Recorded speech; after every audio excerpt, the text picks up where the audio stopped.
Buenas compañeros, vinieron. A nosotros nos correspondió el acuerdo con la Unión Europea, el cual se tiene como objetivo principal asegurar y mejorar las referencias arancelarias que se obtienen entre las dos partes. También con este acuerdo se busca brindar mayor certeza jurídica a las empresas que actualmente exportan haciendo uso de este beneficio. Y entre los beneficios arancelarios y no arancelarios se tiene un mayor aumento en el comercio tanto para El Salvador como para la Unión Europea. También se tiene una mayor diversificación de los productos que actualmente se exportan a dicho mercado. Por otro lado, se estarían pagando menos impuestos en concepto de aranceles por exportaciones salvadoreñas hacia la Unión Europea, lo que representa un aumento en la competitividad para nuestras exportaciones en medida que éstas reducen sus precios de venta en dichos mercados. Al mismo tiempo, el acuerdo permitirá a los productores nacionales adquirir materias primas a costos menores, como consecuencia de la eliminación de sus aranceles. Algo importante que tenemos que señalar aquí es que El Salvador, al igual que los demás países centroamericanos, a través de esta negociación o a través de este acuerdo, logró consolidar el trato arancelario preferencial del cual gozan los productos que se exportan a la Unión Europea. Tratamientos arancelarios. En este acuerdo, las oportunidades de exportación de productos libres de arancel son mucho más amplias para Centroamérica. ¿Por qué? Porque el acceso libre que otorga la Unión Europea es mucho mayor que lo que otorga Centroamérica. Como se puede ver, lo que ofrece la Unión Europea es del 91.04% a comparación de lo que ofrece Centroamérica, que es del 47.93%. Eso también se puede ver en el sector agrícola, que ofrece más la Unión Europea que lo que ofrece Centroamérica. También se puede ver en el sector industrial. En este sentido, Centroamérica se ve más favorecido, pero en plazos más largos para la degradación de productos, Centroamérica ofrece mayores porcentajes, como se puede ver aquí, que es el 36%, mucho mayor que lo que ofrece la Unión Europea. También en el sector agrícola y en el sector industrial, los porcentajes son mucho mayores que los que está ofreciendo la Unión Europea en sentidos de degradación. Tenemos una tabla de las categorías de degradación y el tratamiento de arancelarios que reciben todos los productos de cada parte en el acuerdo, tanto para Centroamérica como para la Unión Europea.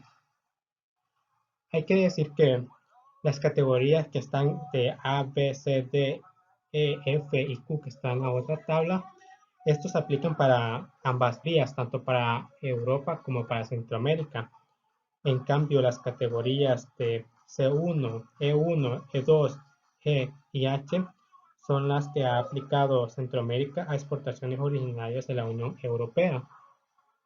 Y las categorías de I, J, K, L, M y ST son aplicadas por la Unión Europea a exportaciones originarias de Centroamérica. Y si nosotros analizamos estas dos tablas, aquí nos podemos dar cuenta de lo que les explicaba anteriormente, que los tratamientos aplicados a las exportaciones centroamericanas son más favorables que los que se aplican a las exportaciones de la Unión Europea y que los plazos para llegar al libre comercio son más largos para Centroamérica, que son de 15 años. En cambio, para la Unión Europea es un plazo de hasta 10 años. Administración aduanera.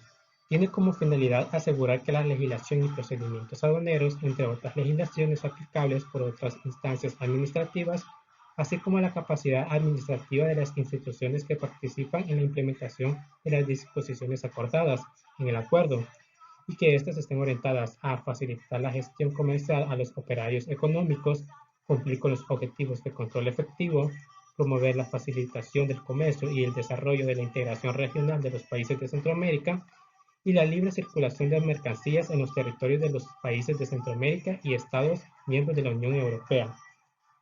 Estas obligaciones y estos compromisos que se han ido adquiriendo a través del acuerdo vienen siendo ejecutados o implementados por El Salvador mediante la Dirección General de Aduanas del Ministerio de Hacienda y otras entidades. Si bien es cierto que en su mayoría estas competencias y estas obligaciones es responsabilidad de la Dirección General de Aduanas y del Ministerio de Hacienda, existen otras obligaciones cuya implementación es responsabilidad de otras instituciones públicas, como en el caso del Ministerio de Agricultura y Ganadería, Ministerio de Salud Pública y Asistencia Social, Ministerio de Defensa, Policía Nacional Civil, Ministerio de Medio Ambiente y Recursos Naturales, Consejo Nacional de Ciencias y Tecnologías, entre otras entidades que son responsables de que este acuerdo se lleve a cabo de la mejor manera. Medidas sanitarias y fitosanitarias. Esto más que todo son derechos y obligaciones que tanto Centroamérica como la Unión Europea se han comprometido a observar y a cumplir para mejorar el acceso y facilitar el comercio de productos al mercado. El principal objetivo de esto es proteger la vida de las personas o de los animales de los riesgos resultantes de las presencias, ya sea de algún aditivo, contaminantes, toxinas u organismos patógenos en los productos alimenticios. Todo esto para proteger la vida de las personas de enfermedades propagadas por vegetales o por animales. Y aquí a la izquierda les he puesto el artículo 140, en el cual se ven las obligaciones y los compromisos que deben adquirir ambas partes, perdón, tanto como Centroamérica como la Unión Europea. Reglas y procedimientos de origen. En este se incluyen los diferentes criterios técnicos que se deben considerar para determinar si un producto es o no originario de un país. En caso de que se tenga dudas si un producto es originario de un país, en el caso de la Unión Europea, estas funciones de verificación estarán a cargo de las autoridades aduaneras de sus Estados miembros y en el caso de El Salvador, las responsabilidades serán del Centro de Trámites de Importaciones y Exportaciones del Banco Central de Reserva, así también de la Dirección General de Aduanas del Ministerio de Hacienda. Y para que los productos elaborados puedan gozar de tratos arancelarios, estos tienen que cumplir o tienen que estar bajo el régimen de las normas de origen. Y aquí, en estas normas se identifican dos grandes componentes, apéndices y declaraciones conjuntas. En los apéndices se toman dos, que es el apéndice 2 y el apéndice 2A. El primero se aplica permanentemente y el segundo bajo contingentes de exportación hacia la Unión Europea.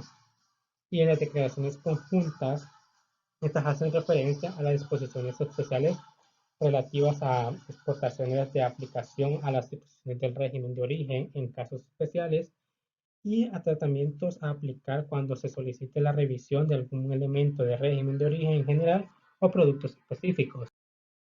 Obstáculos técnicos al comercio. Este tiene como objetivo primordial facilitar e incrementar el comercio de mercancías entre Centroamérica y la Unión Europea a través de la identificación, de la prevención y de eliminación de barreras innecesarias al comercio y para que así ambas partes puedan fortalecer los lazos de cooperación y de asistencia técnica.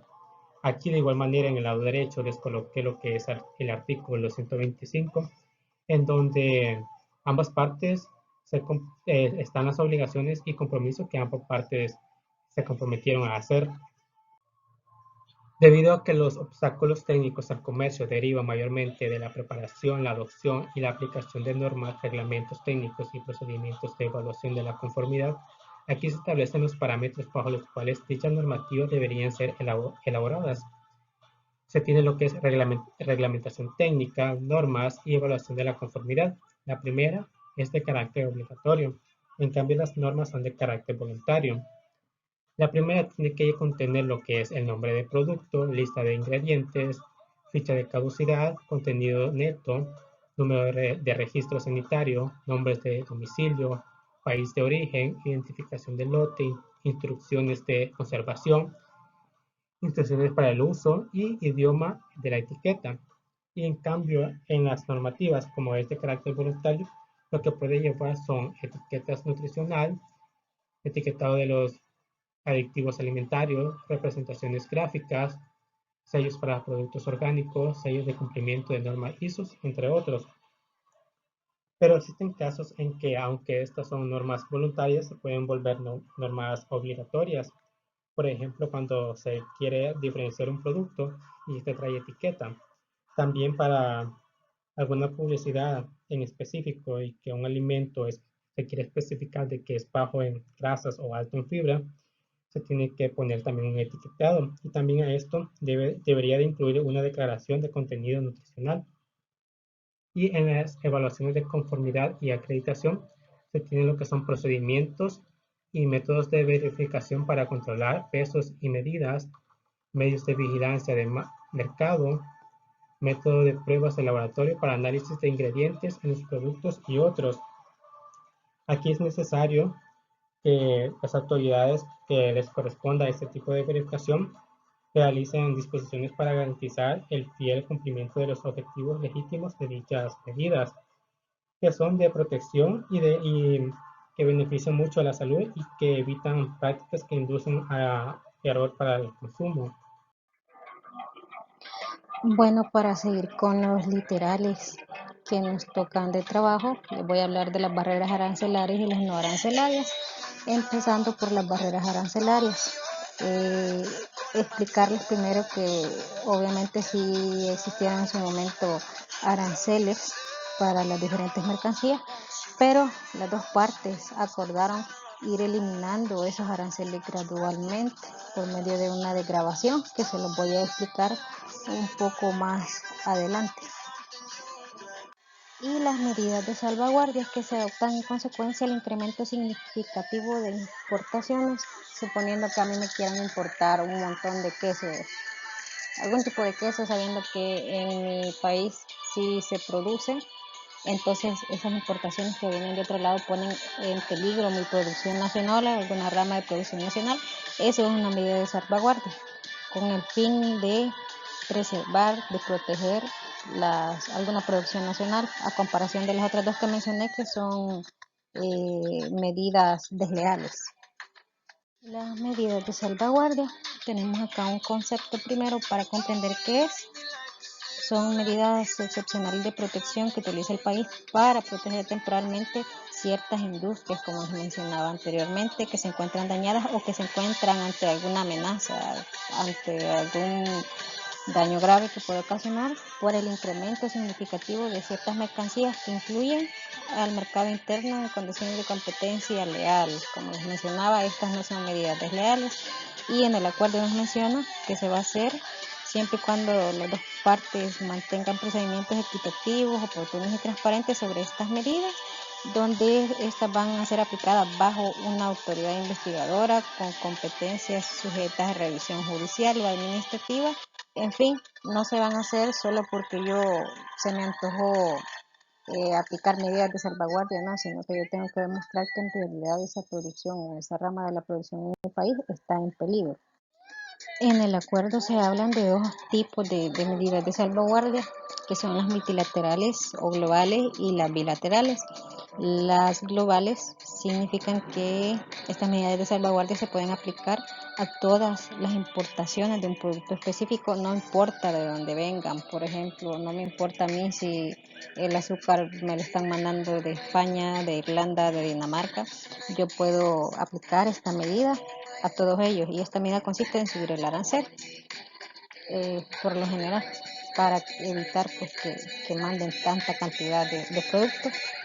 Las medidas de salvaguardia bilaterales dice que se establece que una parte podrá imponer una medida de salvaguardia bilateral únicamente si se demuestra que este ha sido resultado de la eliminación de un arancel, como esa es la finalidad del acuerdo, llegar al libre comercio. Entonces va a haber una reducción gradual de esos aranceles y si yo demuestro que esa reducción es la que está ocasionando que me estén importando demasiado producto y que este pone en peligro mi producción nacional, entonces yo puedo aplicar esa medida bilateral de salvaguardia que consiste en subir el arancel para que no manden tanto producto, porque entonces no tendría tanto beneficio. Pero no voy a aumentarlo como se me dé la gana, sino que el acuerdo dice que debe ir de acuerdo a las tasas de nación más favorecida. Es decir, si Panamá tiene una tasa máxima de un 20%, yo lo más que puedo elevar mi arancel es 20%. Debe de tomarse de referencia que el país que tenga la tasa de arancel más alta. Tenemos unos límites para poder aplicar estas medidas de salvaguardia y el primero es que lo voy a hacer hasta que sea necesario, es decir, que dentro del periodo que sería aceptado aplicar esta medida, yo determino, o se determina que mi producción nacional ya no está en peligro, entonces yo debo de levantar esta medida, ya no puedo seguir aplicándola. Luego dice que por un periodo que exceda 2 años, excepto que pueda ser prorrogado una sola vez por 2 años más.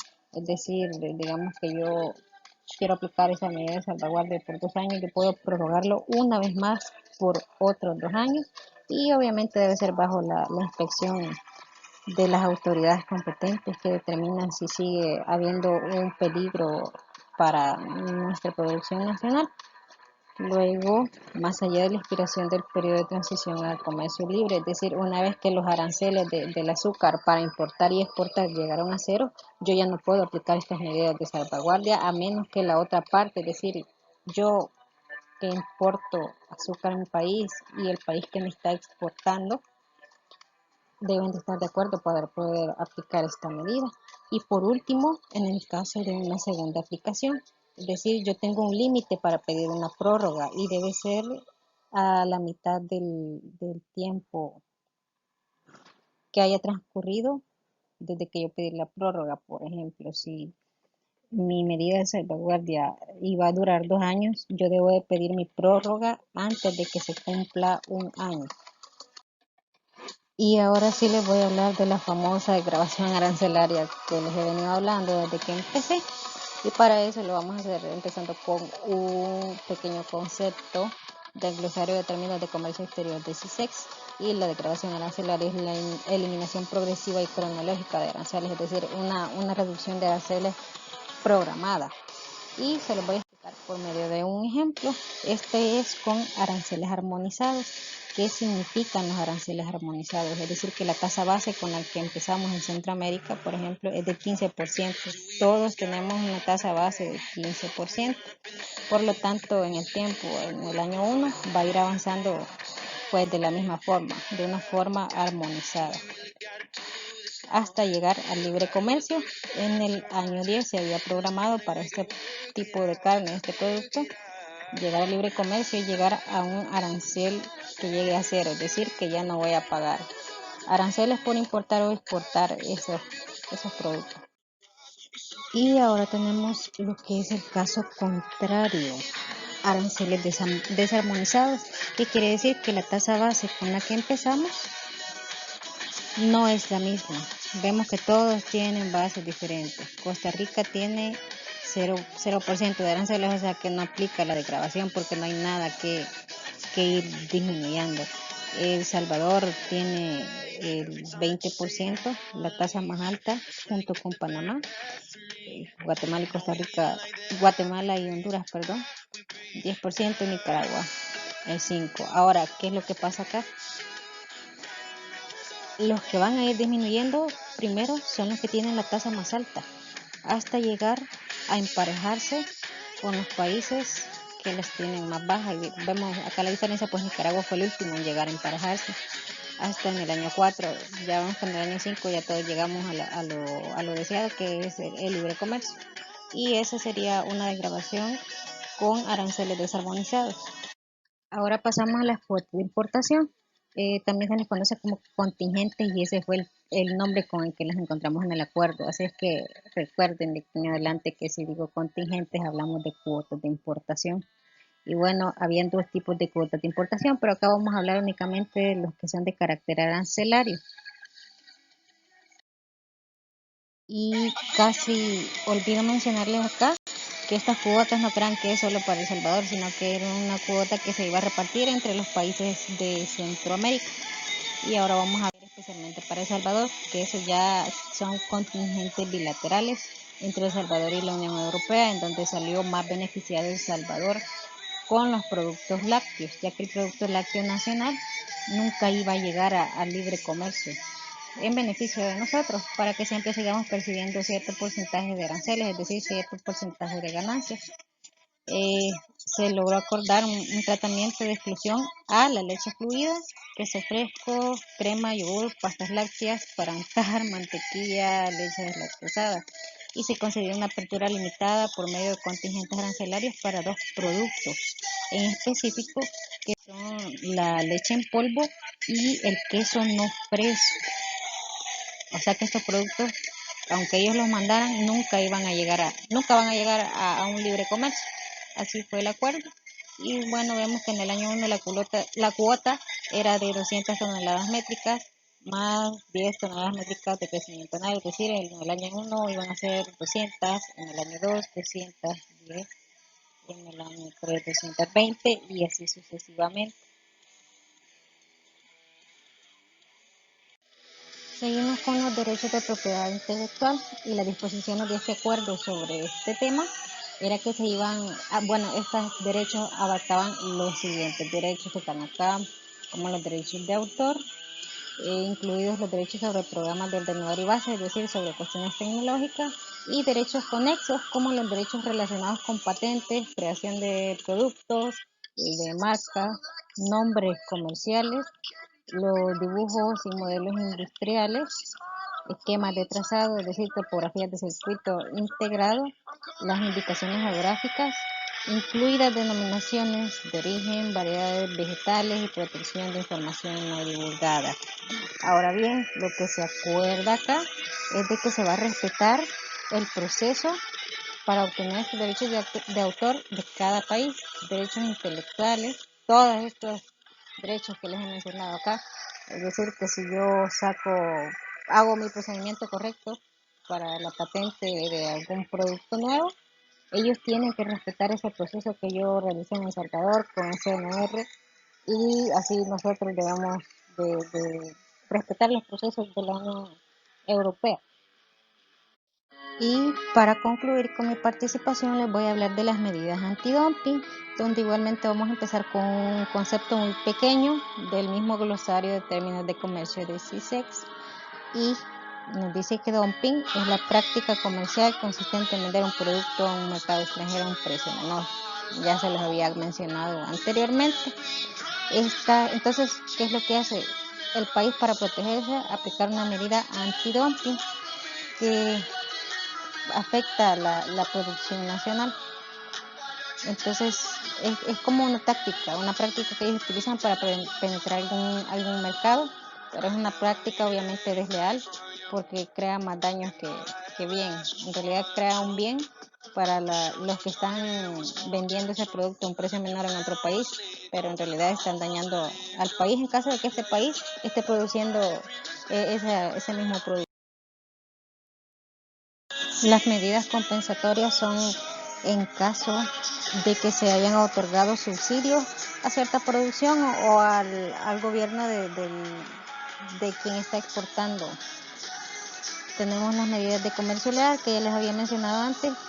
Las medidas de salvaguardia, ya sean multilaterales o globales, son leales porque yo las hago con la intención de proteger mi producción, no lo hago con la intención de crear una competencia injusta, como lo es el caso del antidumping. Y las medidas de salvaguardia bilaterales igualmente son medidas sumamente leales.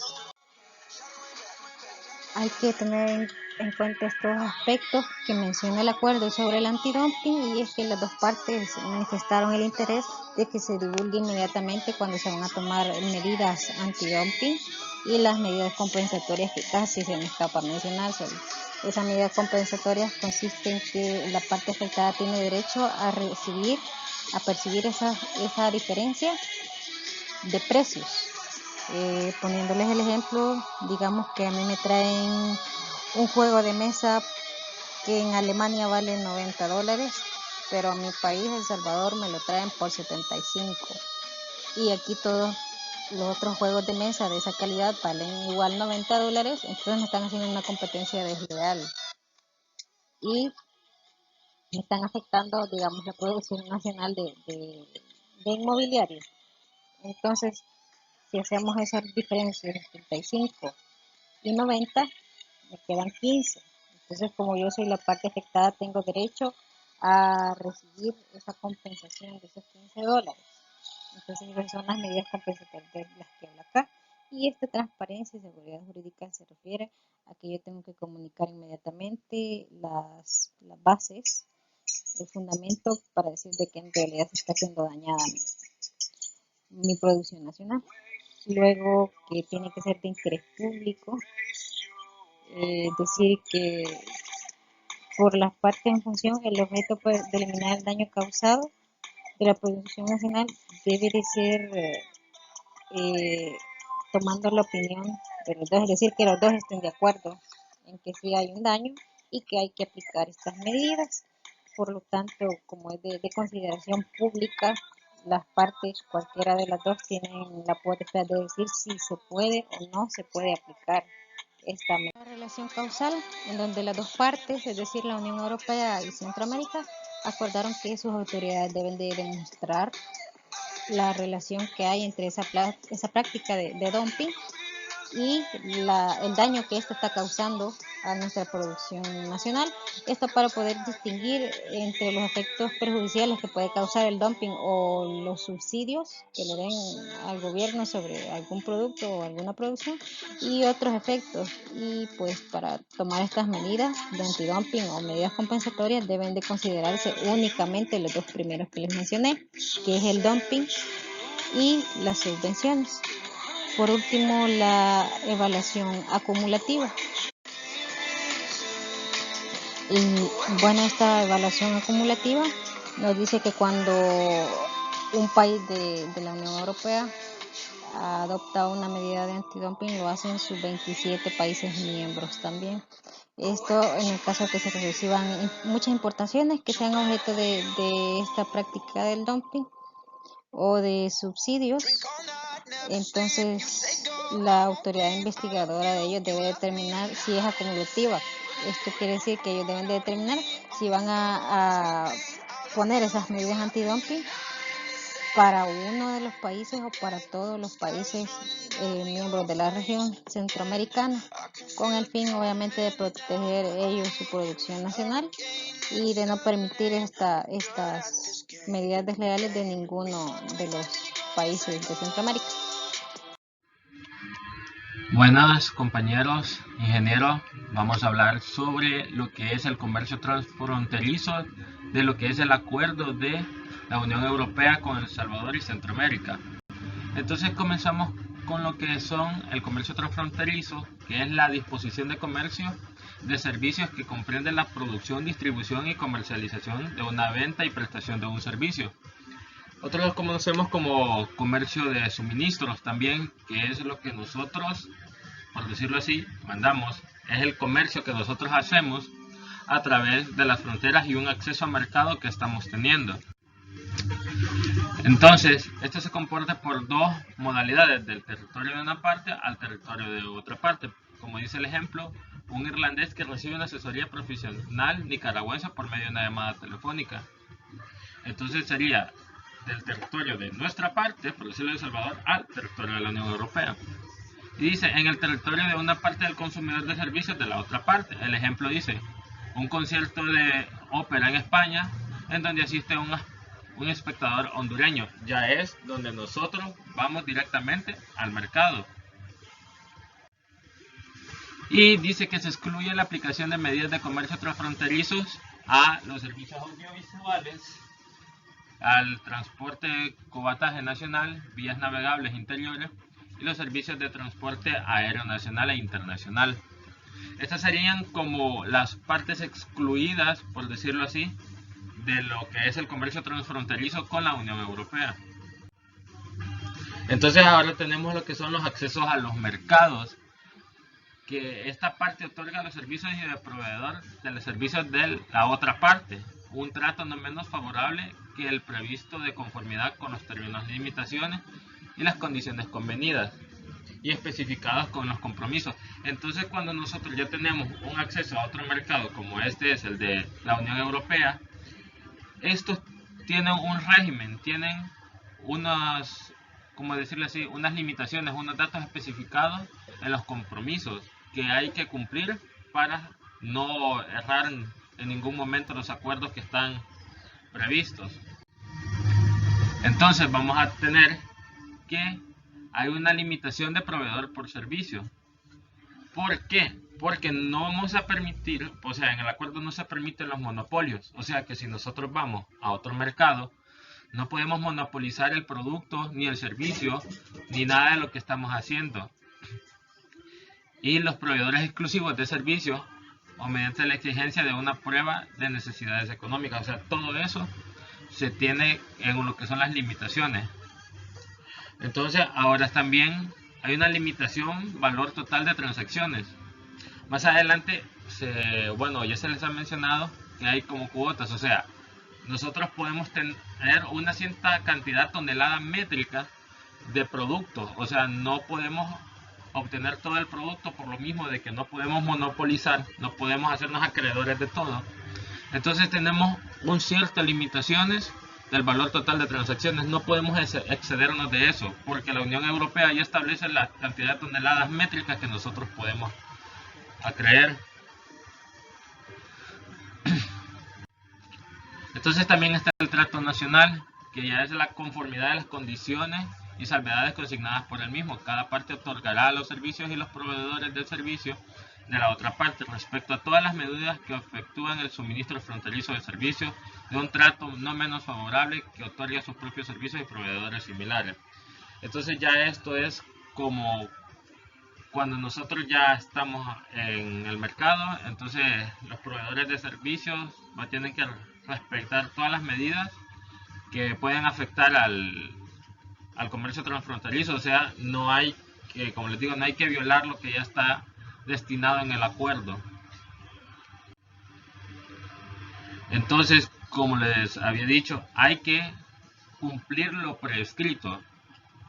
O sea, tiene que ser idéntico, o sea, tiene que ser algo que no se puede violar, porque los acuerdos son de comercio, por decirlo así, incluso en cualquier acuerdo, ya tienen las limitaciones específicas, o sea, son cosas que nosotros no podemos violar por nada del mundo, por decirlo así, porque son acuerdos internacionales y de los cuales los países en desarrollo, como Centroamérica y en especial El Salvador, podrían verse afectados demasiado si hay un incumplimiento por parte de todos estos. Entonces, como podemos ver, otros aspectos importantes del acuerdo son la promoción y el desarrollo sostenible, cuyo marco se establece en países que se comprometan en velar por alcanzar un equilibrio adecuado en los componentes económicos, sociales y medioambientales. Entonces, esto quiere decir que nosotros, o sea, en el acuerdo tenemos que tener, o sea, el desarrollo sostenible, por decirlo así, es lo que nosotros tenemos y que somos autosostenibles, o sea, que con lo que nosotros producimos también puede alcanzar para nosotros mismos. Y también que esto va en la toma de decisiones, o sea, la toma de decisiones por parte de autoridades públicas es muy importante. ¿Por qué? Porque estos acuerdos requieren personas, por decirlo de esa manera, transparentes, o sea, irresponsables, no personas corruptas o que traten de beneficiarse de alguna u otra manera de esto. O sea, evitar la corrupción en nuestros tratados es demasiado importante, porque de eso vela la confianza que nosotros podamos tener para posibles otros acuerdos. Y teniendo el acuerdo con la Unión Europea para poder importar y tener el beneficio también de exportar productos, se nos hace como un aumento económico, por decirlo así, y traer productos que puedan ayudar a nuestra economía. Entonces, y aquí lo dice claramente, y la lucha contra la corrupción, o sea, es muy importante, y bien sabemos que en el país realmente existe lo que es la corrupción. Entonces, tener un país libre de corrupción, o minimizarla, por así decirlo, y ser lo más transparente posible con estos de acuerdos, es muy importante para los transfronterizos. Entonces, ahora nosotros tenemos principales productos exportados hacia la Unión Europea.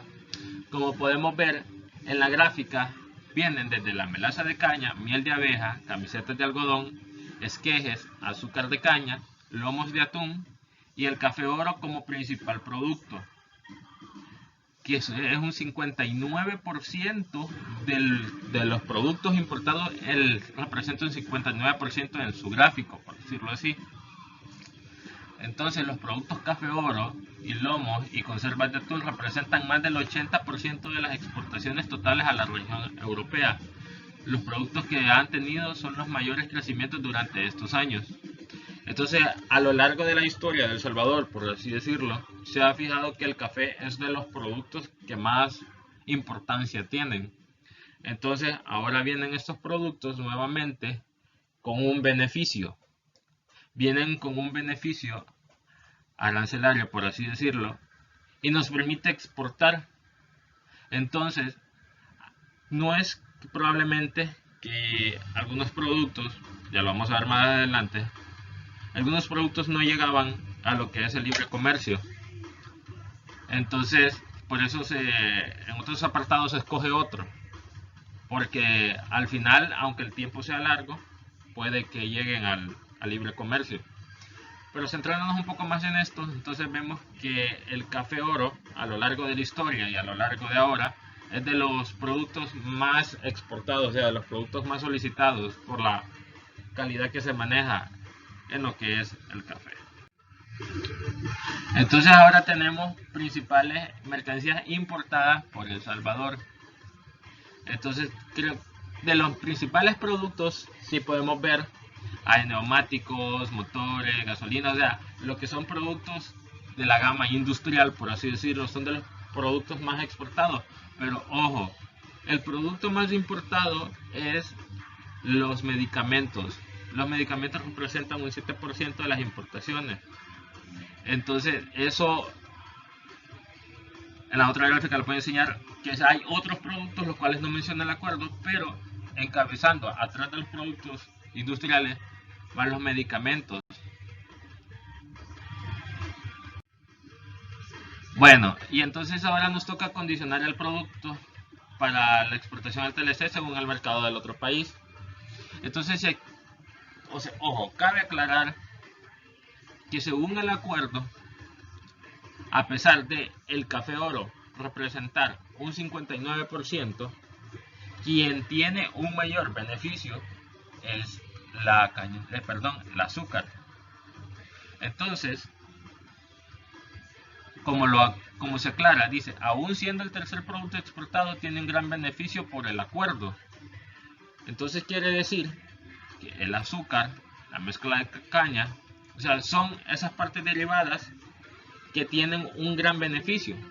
Entonces, aún sabiendo que nuestro café tiene un mayor impacto, por decirlo así, porque se exporta un 59% de lo total, la azúcar tiene un beneficio más, aún siendo el tercer producto. Estos tienen un beneficio específico por el acuerdo. Y para el acondicionamiento, pues nosotros sabemos que esto tiene que contar con empaque, tiene que contar con código y tiene que contar con el sello, la bolsa, el embalaje en el que tiene que ir. Entonces por eso se ha decidido, leyendo el acuerdo, que es mejor la azúcar, para mandar como aclara que tiene un gran beneficio por el acuerdo. Entonces, de los principales productos de importación de la Unión Europea hacia El Salvador, creo que las medicinas sí tienen un margen muy importante. Los medicamentos, o sea, tienen un 7%, como explicaba en otra diapositiva.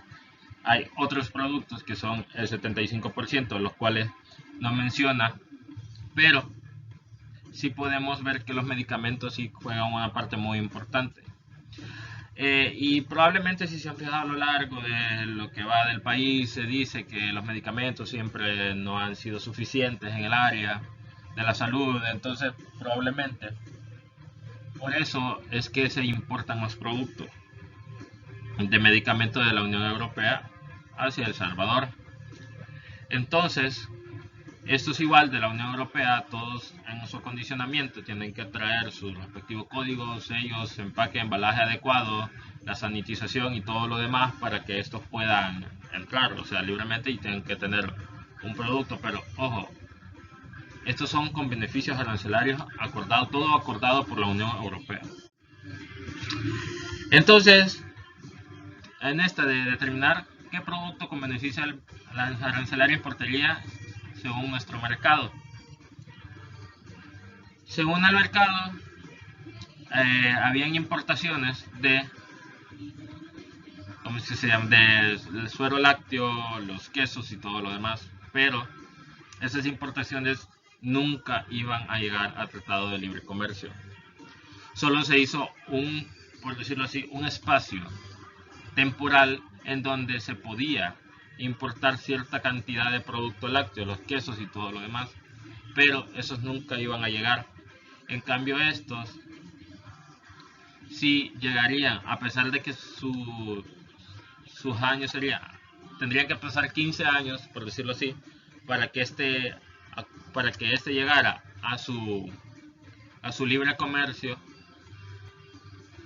Sí habría uno. Entonces, si nos fijamos en el beneficio arancelario, entonces que aún pasando los 15 años y de esa manera llegaría a un libre comercio, determinamos que este sería el producto, por decirlo así, que nosotros importaríamos. Entonces, otros aspectos curiosos extras dentro del TLC es que en el acuerdo Centroamérica, El Salvador, que es nuestro país, o sea, todos salen beneficiados porque esto ayuda al desarrollo de los países. Si bien vemos, el comercio internacional es de las bases más importantes de un país porque determina prácticamente las riquezas del país, por decirlo así, es uno de los conceptos que se maneja en los factores de comercio internacional. Entonces, esto ayuda mucho a los países en desarrollo. Entonces, dice que los tratamientos aplicados a las exportaciones de Centroamérica son más favorables que los aplicarían las exportaciones europeas, y los plazos para llegar al libre comercio son más largos, hasta 15 años. En cambio, en la Unión Europea el plazo es hasta de 10 años, lo cual debe ser un logro de asimetría en favor de Centroamérica. Exacto, entonces eso es lo que les explicaba, que al final sí se llegaría a un libre comercio en los diferentes productos. Entonces esos plazos cortos, por decirlo así, aunque sí son 10-15 años, pero sí se lograría un libre comercio, o sea, sí podríamos llegar a un libre comercio. Y dice que otro es un libre mercado de distorsiones que permita a todos los agentes económicos aprovechar los beneficios del proceso de la liberación comercial. Entonces, creo que haciendo un pequeño énfasis, podemos ver que El Salvador, con la Unión Europea, sí ha tenido una cantidad tanto de exportaciones e importaciones, cada uno con beneficio y pudiendo traer de cierta cantidad y exportar en cierta cantidad productos, por lo mismo de que no se puede monopolizar, es parte del comercio transfronterizo y de un límite de transacciones.